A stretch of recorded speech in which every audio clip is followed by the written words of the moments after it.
ठीक है, चलिए क्वेश्चन नंबर 1 हम लोग फिर से एक बार देख लेते हैं। Which of the following is not a work of assistant manager. मैंने 5 ऑप्शन दिया है, इनमें से कौन सा काम जो है वो असिस्टेंट मैनेजर का काम नहीं है, इसमें वो काम नहीं देखेगा असिस्टेंट मैनेजर।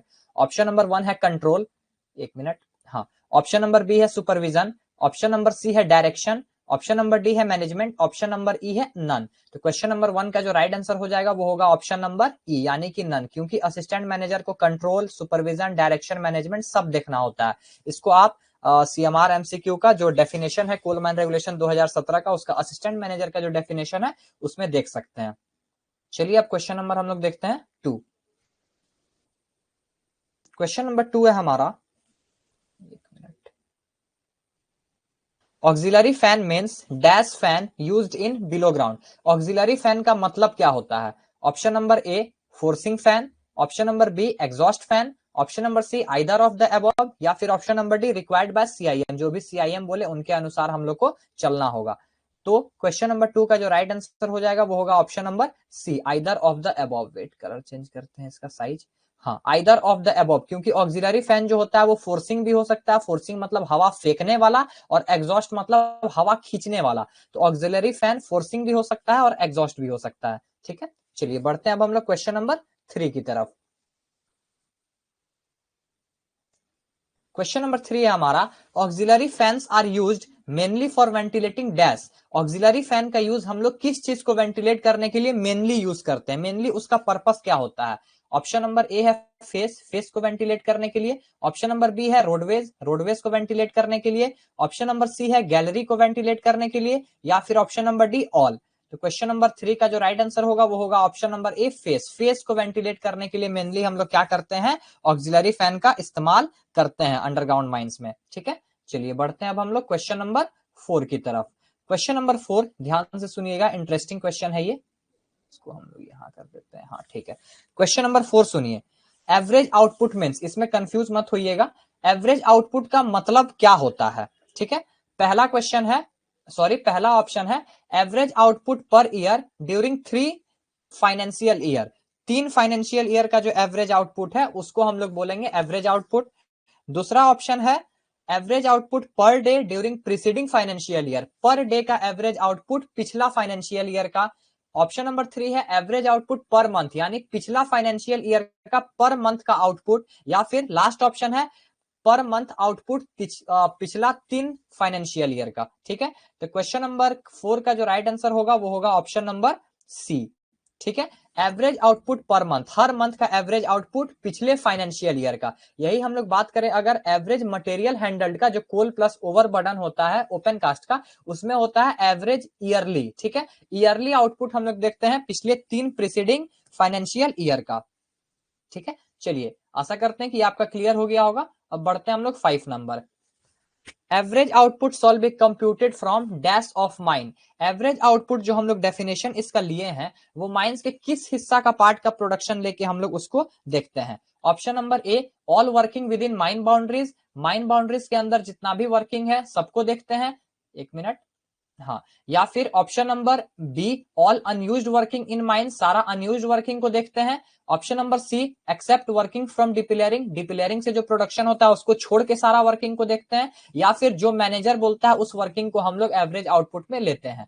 ठीक है, तो क्वेश्चन नंबर 5 का जो राइट आंसर होगा वो होगा ऑप्शन नंबर ए। ठीक है, all working with in mine boundary, mine boundary के अंदर जितने भी वर्किंग होते हैं सबको हम लोग किस में लेते हैं, एवरेज आउटपुट में लेते हैं। जितने भी वर्किंग से हम लोग को जो प्रोडक्शन मिलता है उसको हम लोग कहां लेते हैं, हम लोग एवरेज आउटपुट में उसको काउंट करते हैं। ठीक है, चलिए क्वेश्चन नंबर 6 देखते हैं, banksman are appointed on dash. Banksman का अपॉइंटमेंट कहां किया जाता है?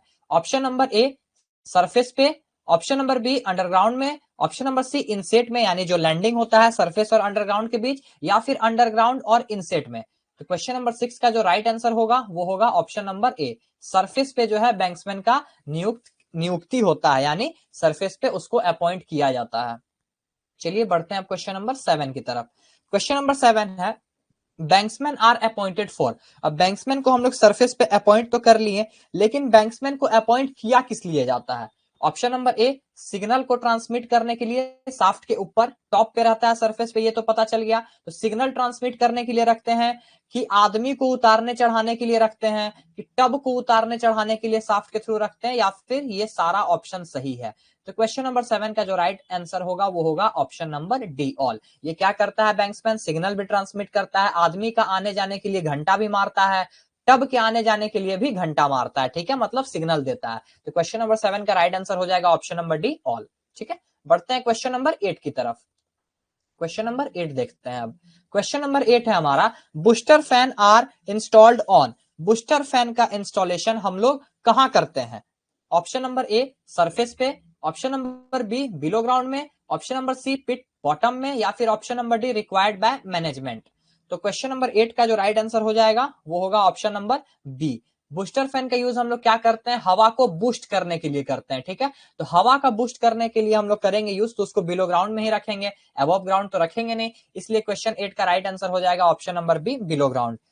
किसी को कोई दिक्कत है यहां तक तो वो पूछ सकते हैं, किसी क्वेश्चन में अगर दिक्कत है तो आप चैट का मदद लेके, आपके साइड में ऑप्शन आ रहा होगा चैट का, वहां पे आप अपना जो भी प्रॉब्लम है उसको टाइप करके हमसे पूछ सकते हैं, ठीक है। मैं सारे का सभी बच्चों का चैट में देखूंगा। बढ़ते हैं आप क्वेश्चन नंबर 9 की तरफ। क्वेश्चन नंबर 9 है हमारा, booster fan are installed to boost. Booster fan का इंस्टॉलेशन हम लोग किस चीज को बूस्ट करने के लिए करते हैं, मतलब हवा का कितना पार्ट को बूस्ट करने के लिए करते हैं? तो ऑप्शन इसका मैंने रखा है कुछ इस तरीके से, half of total current flowing, जितना करंट फ्लो हो रहा है उसका हाफ जो एयर है, मतलब हाफ जो आधा हवा है उसको बूस्ट कर देगा ये, कि टोटल करंट ऑफ एयर को बूस्ट करेगा बूस्टर फैन, कि 3/4 करंट को बूस्ट करेगा, या फिर ऑप्शन नंबर डी, नन। तो क्वेश्चन नंबर 9 का जो राइट आंसर होगा वो क्या हो जाएगा? टोटल करंट, यानी कि option number B is the right answer of question number 9। ठीक है, चलिए अब बढ़ते हैं क्वेश्चन नंबर 10 की तरफ।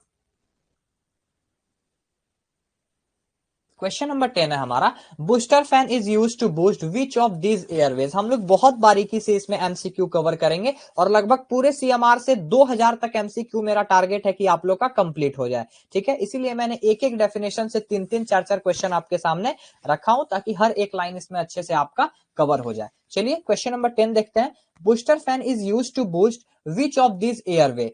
आपको पता होगा अंडरग्राउंड माइंस में एक इनटेक एयरवे होता है जो फ्रेश एयरवे होता है, और एक रिटर्न एयरवे होता है जो पूरे माइंस में घूम के वापस रिटर्न हो जाता है। तो बूस्टर फैन किस हवा को बूस्ट करने के लिए हम लोग लगाते हैं, उसका यूज कहां आता है? ऑप्शन नंबर ए है intake airway, option number B return airway, option number C either of the above, दोनों में से कोई भी, या फिर ऑप्शन नंबर डी, नन। तो क्वेश्चन नंबर 10 का जो राइट आंसर होगा वो होगा either of the above. Booster fan का यूज हम लोग इनटेक एयर को भी बूस्ट करने के लिए करते हैं, इनटेक एयर को अंदर लाने के लिए, और रिटर्न एयरवे को बाहर फेंकने के लिए भी हम लोग बूस्टर फैन का जो है वो यूज करते हैं अंडरग्राउंड माइंस में। चलिए अब हम लोग बढ़ते हैं क्वेश्चन नंबर 11 की तरफ।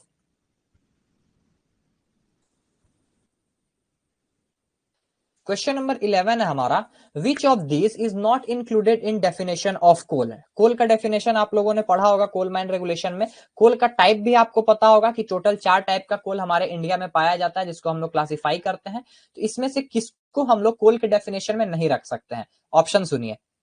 Option number A, peat, option number B, bituminous, option number C, stone made of sand, मतलब कि बालू का बना हुआ एक स्टोन, या फिर और कोई कार्बन का मैटर जिसको हम लोग मार्केट में एज अ कोल के रूप में बेचते हैं। तो क्वेश्चन नंबर 11 का जो राइट आंसर होगा वो होगा option number C, stone made of sand. अगर एक हम लोग क्या करते हैं, एक पत्थल बनाते हैं सैंड से, एक बालू को हम लोग मिला के पत्थल बनाते हैं, उसको हम लोग एज अ कोल के रूप में नहीं ले सकते हैं, ठीक है। चलिए अब हम लोग बढ़ते हैं अपने क्वेश्चन नंबर 12 की तरफ। धीरे धीरे करके हम लोग सारा क्वेश्चन को कवर करेंगे। अब कल जिन बच्चों ने क्लास अटेंड किया था उन्होंने सभी ने देखा था, हम लोग एएमएम पढ़े थे, अबंडेंट माइन मीथेन। आज की क्लास का हमारा जो एक एमसीक्यू है वो है सीएमएम। सीएमएम का फुल फॉर्म क्या होता है? CMM stands for coal mine management, coal map of mines, coal mine methane, या फिर कोल मैनेजमेंट मीथेन। ये चार में से सीएमएम का फुल फॉर्म क्या होगा? तो क्वेश्चन नंबर 12 का जो राइट आंसर होगा वो होगा option number C, coal mine methane. Abundant mine methane क्या होता था? ऐसा ऐसा मीथेन, या फिर कह लीजिए ऐसा नेचुरल गैस जिसको हम लोग क्या करते थे, अबंडेंट कोल माइन से जो निकलता था उसको हम लोग अबंडेंट माइन मीथेन बोलते थे, ठीक है। चलिए क्वेश्चन नंबर 13 देखते हैं।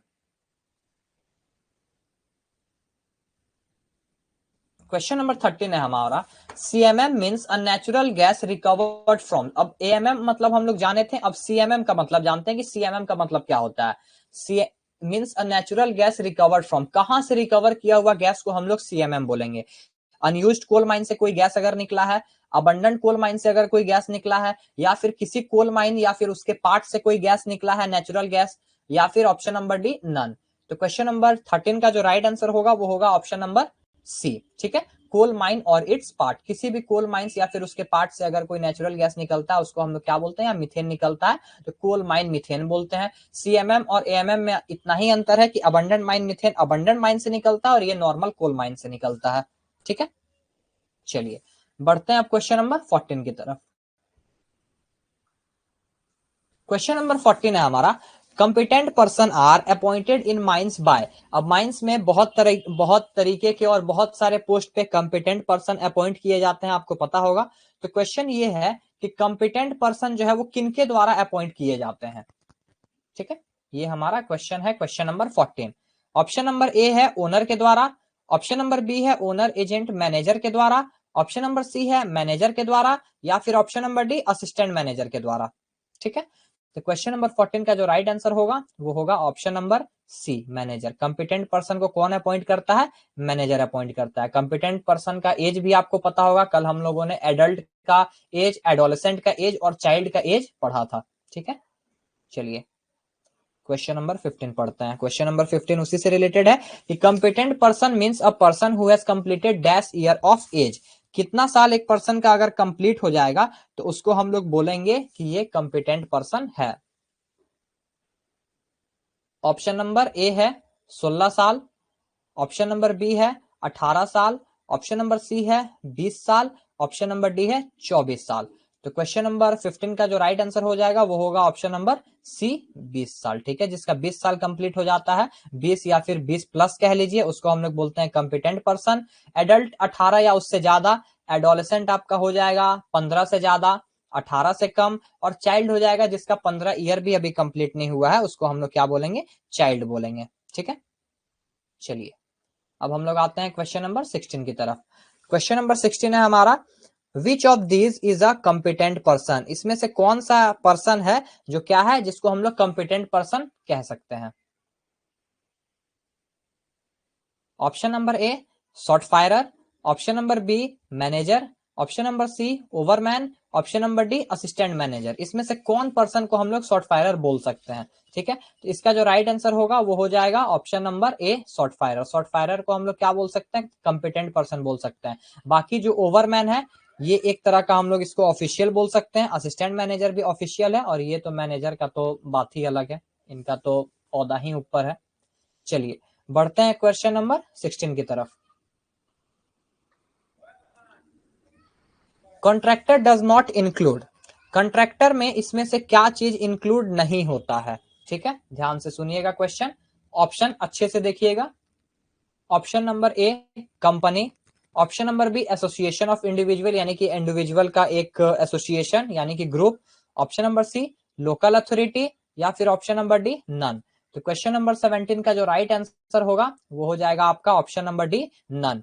कंपनी भी होता है कॉन्ट्रैक्टर में, एसोसिएशन ऑफ इंडिविजुअल भी कॉन्ट्रैक्टर बन सकते हैं, लोकल अथॉरिटी जो वहां के हैं वो भी कॉन्ट्रैक्टर बन सकते हैं। तो इसका आंसर जो राइट आंसर हो जाएगा वो होगा ऑप्शन नंबर डी नन।